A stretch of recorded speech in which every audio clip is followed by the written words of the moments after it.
back to Nail Chronicle. This week I'm showing my Easter 2021 design. So I didn't want to do something that was pastel and spring and flowery. I just wasn't really feeling like doing that this week. So instead I decided to go with a chocolate design. So I picked up this, I had a look through my plates and I found this one from Maniology, which is a kawaii like foodie plate. So it's got like cakes and ice cream and all that kind of fun stuff on it. And I found this really cute chocolate bar with a cute little smiley face on it. So I thought that would be perfect, and decided to stamp a whole heap on. So I put I think it's about 12 images on. The top half of this got cut off when filming, so you're only seeing the bottom half. But anyway, so I put 12 in there just to give me 2 extra in case I broke any, and I did actually damage one of them as I was lifting, unfortunately, but at least I had the spare ones there. I then moved on to the next stage, which was filling in the chocolate, and I was tossing up whether I would fill in the label section as well.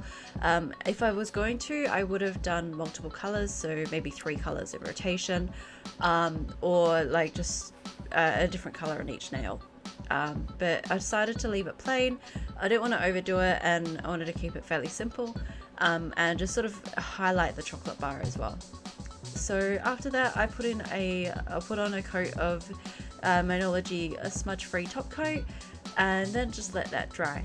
If you find you've gone over the lines, like I had on just that one there, just grab your dotting tool and scrape just really gently onto the section that you don't want there anymore, and that will remove the polish. Just don't push too hard because you don't want to damage your stamping mat.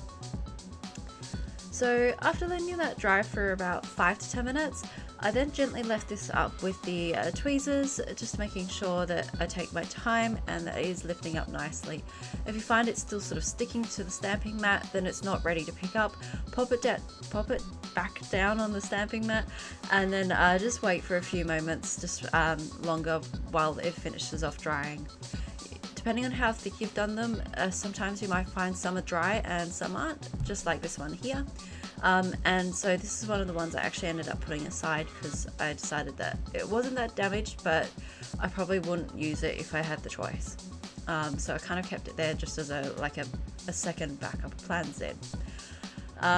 So I just picked them up with the tweezers, I put them on my nail roughly where I want them, and then using my hand just push down the decal just so it's nice and firmly and secure.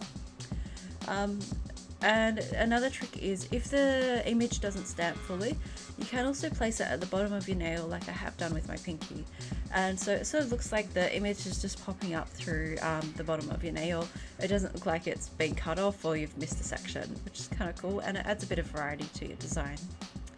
So to finish up, I just pop another coat of Maniology's smudge-free top coat. OPI start to finish I find works really well as well. The Rimmel, I think it's like Super Shine top coat, I do not recommend using that one. It's a good top coat, it's just not for anything where you've got nail stamping. It will smudge it no matter how long you've left it to dry.